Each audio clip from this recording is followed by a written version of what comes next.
Welcome back, my culty crime crew, to Cozy Cults and Crimes, where the shadows whisper secrets and the truth is always stranger than fiction.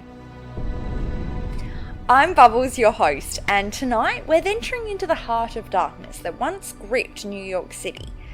A tale of terror that unfolded under the shimmering lights of the disco era. Now, I will say listener discretion is advised for tonight's episode, as it does contain discussions of violence and murder that some of you guys might find a bit disturbing. Now, just try to imagine what New York City was actually like in the 1970s. The Bee Gees are setting the dance floors ablaze with "Staying Alive, Staying Alive." I can't help myself, whenever I even see those words, I have to sing it. John Travolta's white suit from Saturday Night Fever is practically glowing under every disco ball in the city. And young love is blossoming faster than platform shoes can stomp. But beneath the shimmering lights and the infectious rhythm of disco, a sinister shadow is creeping, ready to shatter the illusion of safety. It's a time when the city's streets are stalked by an unseen menace, known only as the .44 caliber killer for his weapon of choice. A time when every shadow holds the potential for danger. A series of seemingly random shootings terrorizes young couples, leaving a trail of bloodshed and fear. But as the year unfolded, cryptic letters started to emerge, some signed by the son of Sam, filled with twisted messages and threats that send shivers down the spines of New Yorkers. Tonight, my culty crime crew, we're venturing into the heart of this darkness to uncover the chilling story of the son of Sam. We'll delve into the twisted mind of David Berkowitz, the man behind the monster, and explore the factors that led him down this dark path. We'll follow the relentless manhunt, the desperate search for answers, and the enduring impact of this terrifying chapter in New York City's history. Trust me, you won't want to miss a detail. My crew, to truly understand the twisted saga of the son of Sam, we need to journey back to the gritty streets of 1970s New York City. It was a city on the brink, a powder keg of economic decline and social unrest, as well as an escalating crime rate. The Bronx burned nightly, flames licking at the crumbling buildings. The subway system, once a lifeline for the city, now became a symbol of its decay. Trains rattled through darkened tunnels, their cars defaced with graffiti, a testament to the lawlessness that gripped the streets. Times Square, once a beacon of hope, now flickered with the neon glow of peep shows and hustlers. Headlines screamed of the city's descent into chaos. The .44 caliber killer stalked the streets, his identity a mystery. Newspapers like the New York Post and the Daily News competed for the most lurid headlines, their front pages splashed with the grisly crime scene photos and sensationalized stories. Television newscasts blared nightly reports of violence and mayhem, their ominous tones echoing through living rooms across the city. Fear was contagious, spreading like wildfire through all 5 boroughs. The summer of 1976 brought a new wave of terror to the already beleaguered city. On the night of July 29th, 2 young women, Donna Luria and Jody Valenti, were sitting in a parked car in the Pelman Bay neighbourhood of the Bronx. Their laughter was abruptly silenced by the sound of gunfire. Donna was killed instantly, while Jody was wounded but miraculously survived. This marked the beginning of a reign of terror that would grip New York City for over a year. The .44 caliber killer, as he was initially known, continued his spree, targeting young couples in parked cars. Each attack left behind a trail of fear and a growing list of victims. Carl De Niro and Rosemary Keenan in October, Donna DeMasi and Joanne Lamino in November, Christine Freund and John Deal in January of 1977, Virginia Voskurishan in March, and Valentina Serrani, and Alexander Essor in April. In the spring of 1977, cryptic letters began appearing, taunting the police and the media. Signed the Son of Sam, these chilling messages were filled with dark ramblings, threats, and a perverse sense of pleasure derived from the terror he was inflicting. One letter, sent to the columnist Jimmy Breslin, read in part, quote, "Hello from the gutters of NYC, which are filled with dog manure, vomit, stale wine, urine, and blood." And it finished with, "Yours in murder, Mr. Monster." These letters fueled the media frenzy, turning the Son of Sam into a macabre celebrity and further amplifying the city's fear. The whole city was paralysed. Young women cut their hair short and dyed it blonde, hoping to avoid the killer's attention. Couples stayed home at night, their once vibrant social lives replaced by a sense of dread. The city that never slept, now haunted by the spectre of the Son of Sam. His shadow lurking in every darkened corner, his name whispered in hushed tones on every street corner. The once bustling discotheques and nightclubs saw dwindling crowds, as the fear of becoming the next victim kept people indoors. The city's collective paranoia grew with each passing day, as the Son of Sam's reign of terror continued, unabated. My spooky darlings, as the Son of Sam's reign of terror continued, the pressure on law enforcement intensified. The city was on edge, demanding answers and a swift resolution to the case. The police faced a daunting task, though, to catch a killer who seemed to strike at random, leaving behind very few clues and a trail of very cryptic letters. The investigation was one of the largest manhunts in New York City history. Hundreds of detectives formed a dedicated task force known as the Omega Task Force, working tirelessly to track down the elusive killer. They followed countless leads, interviewed potential witnesses, and analysed every scrap of evidence. Forensic analysis also played a crucial role. Investigators meticulously examined bullet casings and other evidence found at the crime scenes, linking the various attacks to a single perpetrator and identifying the murder weapon as a .44 caliber bulldog revolver, which is where the name 44 caliber killer came from. Now, the public cooperation was unprecedented, with thousands upon thousands of tips pouring in. The media played a significant role too, publicising the case and urging citizens to come forward with any sort of information. Yet, the Son of Sam remained elusive, taunting the police with the cryptic letters and false leads. The city was on high alert, with every shadow a potential hiding place for the killer. Now, the breakthrough actually came from a pretty unexpected source. On the night of July 31st, 1977, the Son of Sam struck for the final time, attacking Stacy Moskowitz and Bobby Violente in their car. But this time, there were witnesses. Cecilia Davis, a woman walking her dog, noticed a man leaving the scene rather quickly and jotted down the license plate of his car.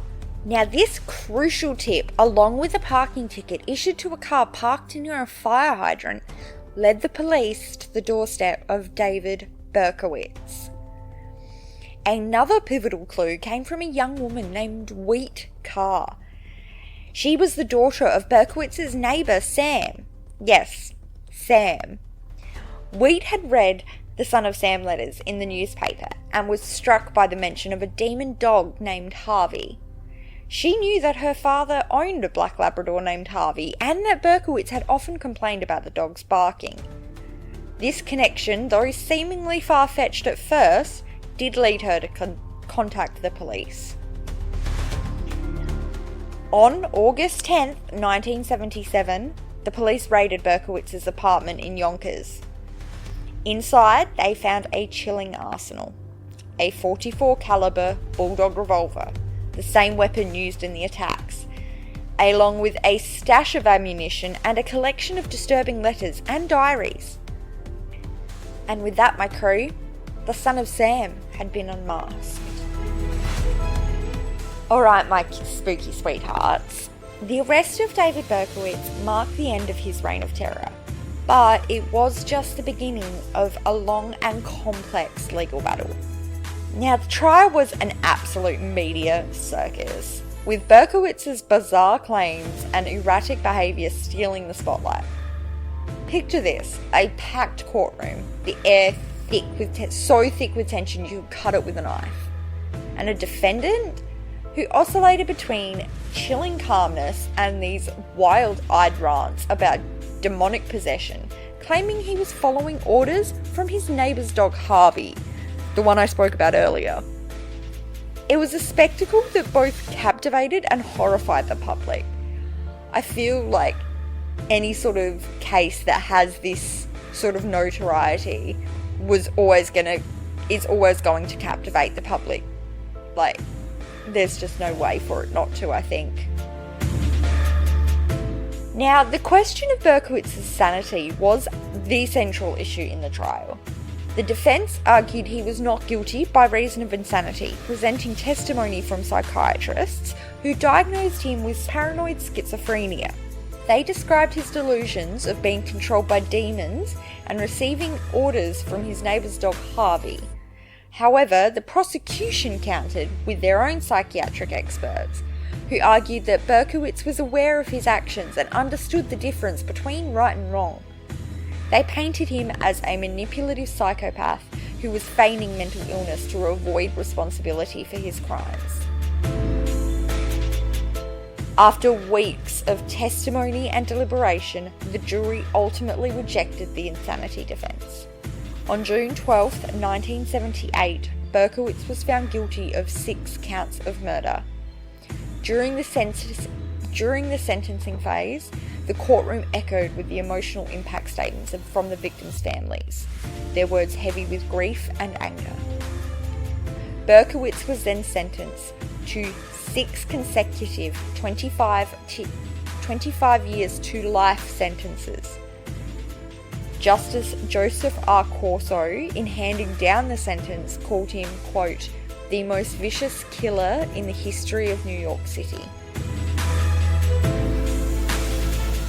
Now, the media frenzy surrounding the trial wasn't all bad. It actually sparked a groundbreaking legal change. New York State, worried that Berkowitz might profit from his crimes later, enacted the Son of Sam law in 1977.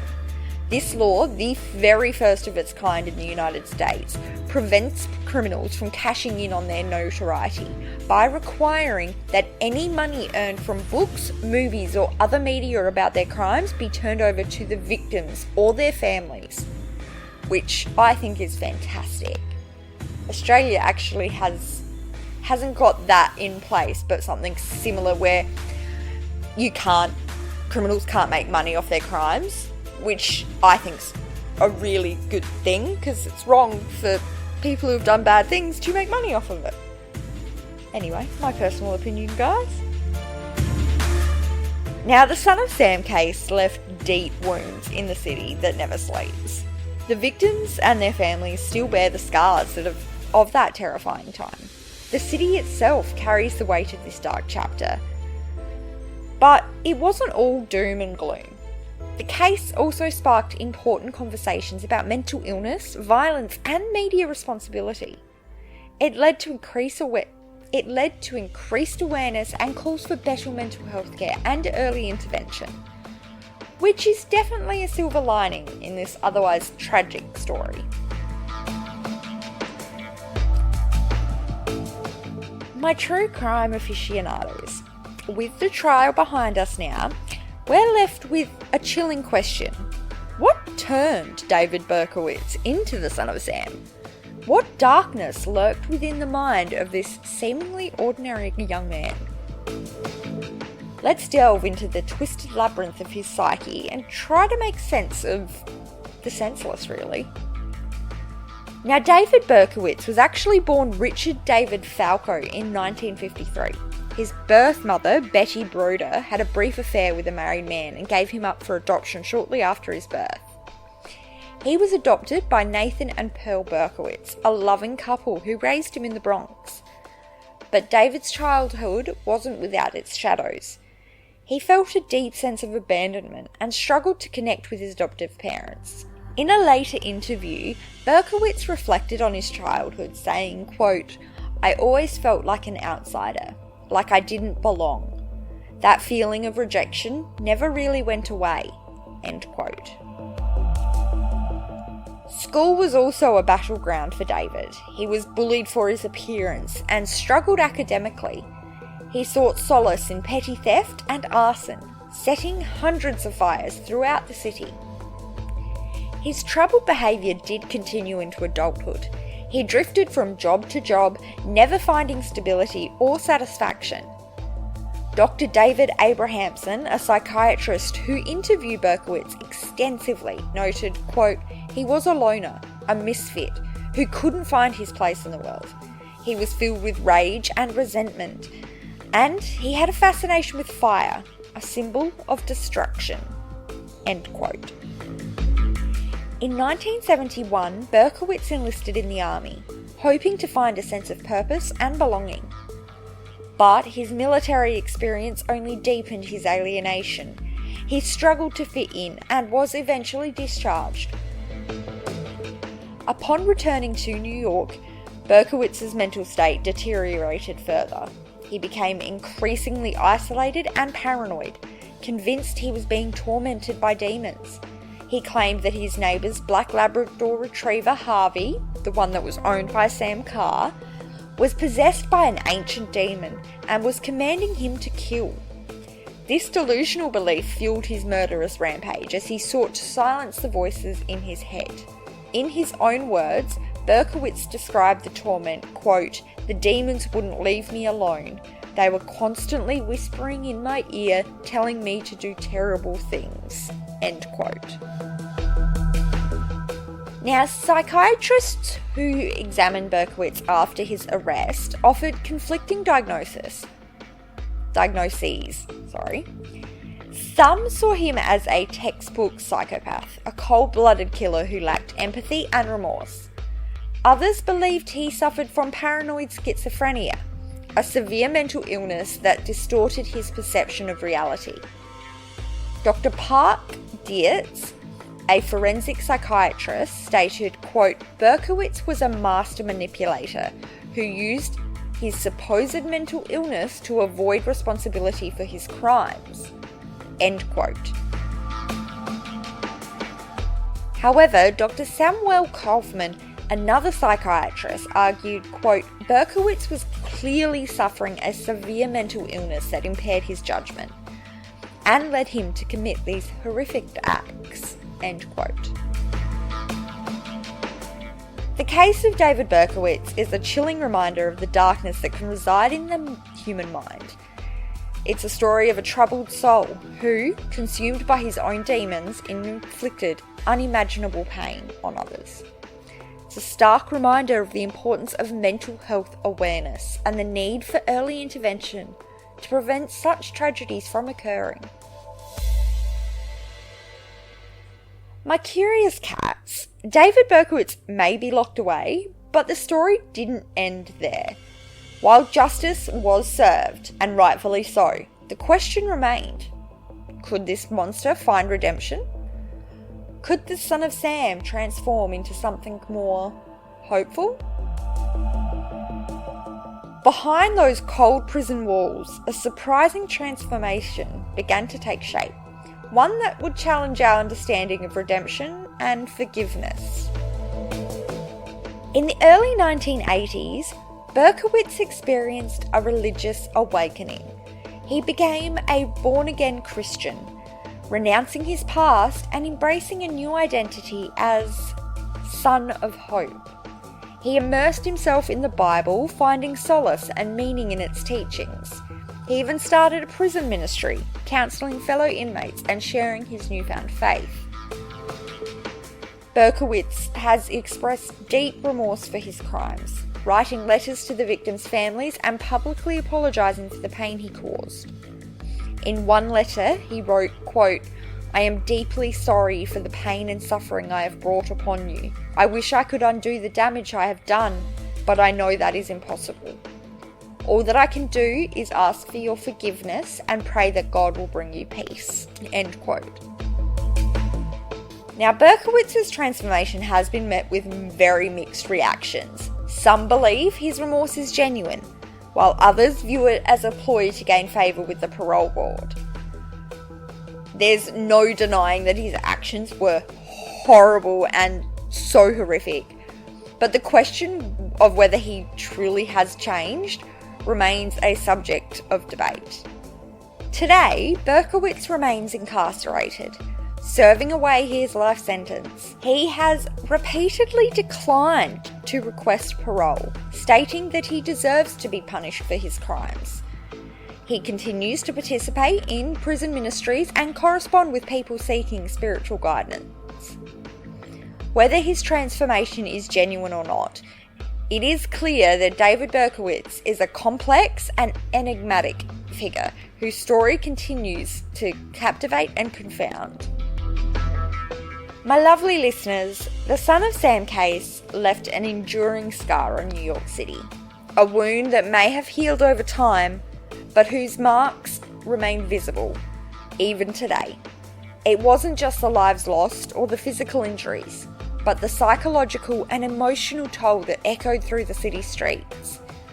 The fear and paranoia that gripped New Yorkers through 1976 and into the summer of 1977 would forever alter the city's psyche. The media, as we discussed earlier, played a significant role in both informing the public and making the fear 10 times worse. The relentless coverage of the Son of Sam attacks turned Berkowitz into a dark and macabre celebrity. His name whispered in hushed tones and plastered across every newsstand. It's a chilling reminder of the power of the media to shape public perception and even create a morbid fascination with violence. And that's still a relevant thing today. And it's made worse nowadays with the invention of social media and having news at the touch of your fingertips. The Son of Sam case didn't end with his arrest and conviction. It continues to haunt our collective memory, inspiring countless books, documentaries, and films. It's a story that continues to fascinate and horrify, a cautionary tale about the darkness that can lurk beneath the surface of seeming ordinary lives. But amidst the darkness, there was also a glimmer of hope. The Son of Sam case sparked a nationwide conversation about mental illness and violence prevention. It brought to light the need for greater awareness and understanding of mental health issues, and it highlighted the importance of early intervention in those cases. The tragedy also led to the creation of support groups and resources for victims of violence, offering a lifeline to those who had suffered unimaginable trauma. My spooky squad, the Son of Sam case is a stark reminder of the human capacity for both evil and resilience. It's a story that challenges us to confront the darkness within ourselves and strive for a more compassionate and understanding society. It's a reminder that even in the face of unspeakable tragedy, there is always the possibility of finding healing and hope. Well, my culty crime crew, as these embers of the Son of Sam tale fade away for us, I hope you're left with more than just chills down your spine. The echoes of this case reverberate still today, reminding us of the importance of understanding, compassion, and the relentless pursuit of justice. It's a story that forces us to confront uncomfortable truths about mental illness, violence, and the media's role in shaping our fears, something that is incredibly relevant even in this day and age. It's a story that urges us to question, to learn, and to strive for a world where such tragedies are never repeated. Now, as we prepare to part ways, I want to extend a heartfelt and huge invitation to you guys, my culty crime crew. If there is a crime or a cult story that you're curious about and you feel needs to be told, I invite you to email me at cozy, that's COZY, cozy.cults.crimes@gmail.com, or you can message me on Instagram at cozy.cults.crimes. That's cozy with a Z. Your interests and insights help me shape these episodes, and together I really hope we can continue to uncover the mysteries that lie hidden in the shadows together, because I love doing this. It's so much fun for me. Also, if today's episode has touched you or stirred something up, please take a moment for yourself and practice a bit of self-care. Reach out to a friend or enjoy a warm cup of tea wrapped in your dressing gown. It's my favourite self-care. Honestly though, if you or someone you know needs support, please don't ever hesitate to reach out to someone. For my Australian listeners, you can always call Lifeline Australia 24/7 at 13 11 14, or you can even text them at 0477 13 11 14. They offer confidential crisis support and again are available 24/7. For my international listeners, please reach out to the Samaritans at www.samaritans.org or seek out a similar helpline in your country. Remember, help is always available and you guys are never ever alone. You've got me and your culty crime crew behind you every step of the way. Please don't forget. And with that, thanks for tuning in, my culty crime crew. I'm Bubbles, your host, and I can't wait to welcome you back next week for another journey into the shadowing yet strangely comforting world of cozy cults and crimes. I'll see you soon. Bye!